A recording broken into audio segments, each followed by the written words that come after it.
From the PEP Radio Newsroom, this is the Hourly News Blast. Advocate is reporting it's been a month since Bryon Noem, husband of former Department of Homeland Security Secretary Kristi Noem, broke the internet after reports of him paying sex workers to engage with his bimbofication fetish surfaced in a wide-spanning report by the Daily Mail.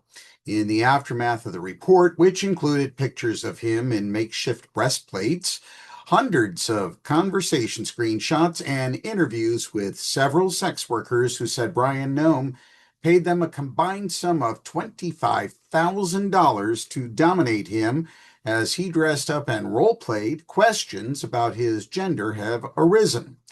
Reportedly, he told dominatrix Shy Sotomayor that he wanted her to turn him into a, quote, trans bimbo slut, end quote, named Crystal. Wow.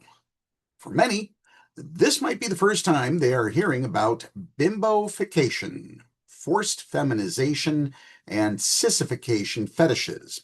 Others are mistakenly taking Bryon Noem's alleged affairs and desires as surefire signs that he is trans.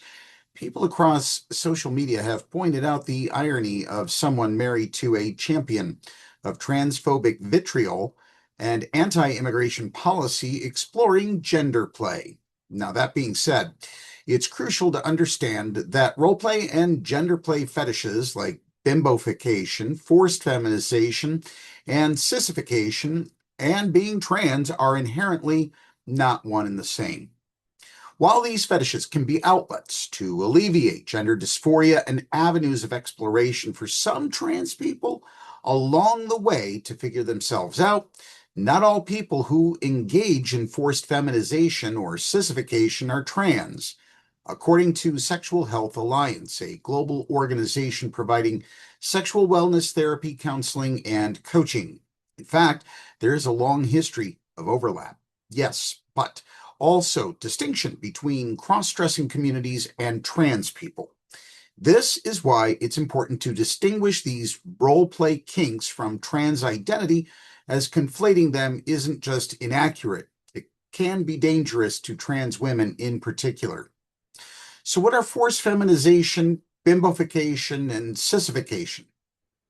To understand how forced feminization, bimbofication, and sissification can overlap with gender exploration while still remaining distinct from transgender identity, it helps to define the terms. Sissification at its core refers to someone who wants to be turned into a, quote, sissy, end quote, or a submissive person who is forced to feminize themselves by their dom. Often sissies identify as cis men who eroticize cross-dressing, gender, labor like housework, or even taking hormones in order to make themselves more feminine under the direction of a dom. Sometimes with the goal of humiliation per Sexual Health Alliance. Sissies aren't always cis, however, as there are trans people who explore their genders through sissification. And not all people who engage in sissification are using the fetish to explore their gender. For many cis people, it's purely a kink. And according to sex educator Sex with Catalina, for some cis men, it's even a reaffirmation of certain misogynistic ideas about women being subordinate to men. This is all to say, like many forms of sexual play, the root greatly depends on the person engaging in it. And that's the News Blast for this hour. Coming up at 9 a.m. today and on Sunday, we have the podcast, Meet Me at the Spot, which dives into topics just like the ones we mentioned in this story. PEP Radio is available on the Live 365 app, the PEP Radio page at paequality.com, fmstream.org, Radio Line, Streama, Roku, and Alexa. Up next, we have the Meadville area weather forecast here on PEP Radio.